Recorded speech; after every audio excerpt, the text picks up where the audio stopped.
Good morning. It is Wednesday. It's 4 a.m. on Wednesday, October 11th. Here are today's top headlines. The conflict between Israel and Hamas enters its fifth day. President Biden now pledging unwavering U.S. support for Israel. The latest on the intensifying battle and the rising death toll in the Middle East.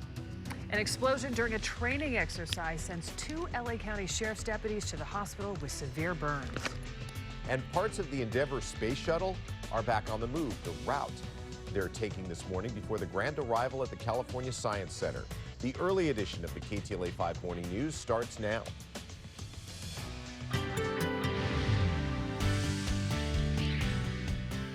Hey there, good morning. I'm Eric Spillman in for Chris Schaubel. Welcome to the early edition of the KTLA Morning News. I'm Megan Henderson. Thanks for being with us. Don't forget to check your roads and ginger coming up shortly. First, let's talk weather.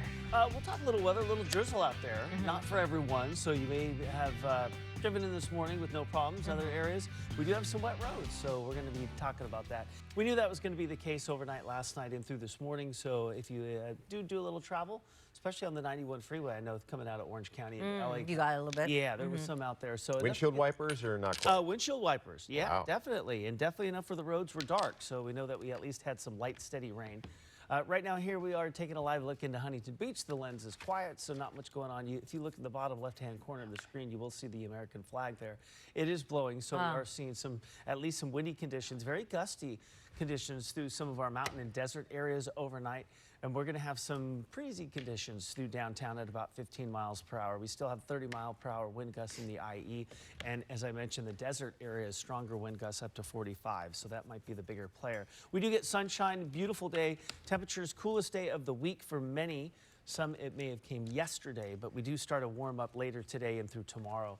And that warm-up will get us to hot conditions by the weekend, which we'll talk about in just a few minutes. Oh, yeah. Some people may welcome some of those slightly warmer conditions. You could really see the fog rolling in along the coast yesterday, so maybe not a surprise that there are some spots where we have that light drizzle. You have to be careful. We do have a very serious situation along the 60 freeway, whether we had some weather-related issues or not. We have this crash. It's the 60 West right here at the 15, and so it does sound like a pretty bad crash that happened not that long ago, but they're still waiting for that last tow unit to get to the scene to help clear it and get it out of the way. For now, it does look like a great ride on what's normally a fairly busy stretch of the 60 freeway. Let's move you over to look at the other things that we have going on. So there is, of course, some construction here at 15 right at about Oak Hill Road. Maybe a little bit of that fog that Henry's talking about. Get some light, we'll get a better idea of it, but that does look like it's already starting to fill in and maybe some visibility issues as well. We'll watch all these things. I'll send it back to you guys.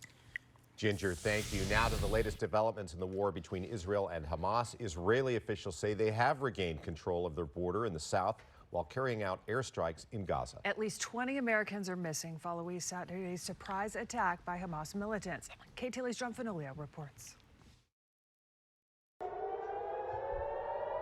Over southern Israel, the chilling sound of air raid sirens blare for a fourth straight night.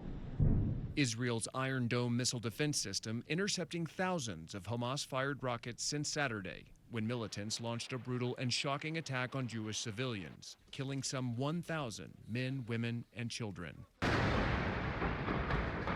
Israeli defense forces retaliating with relentless airstrikes on the densely populated Gaza Strip, an area of about 140 square miles with a population of roughly 2 million, but controlled by Hamas terrorists. Palestinian civilians caught in the crossfire, buildings reduced to rubble, more than 900 killed, thousands more displaced. The death toll rising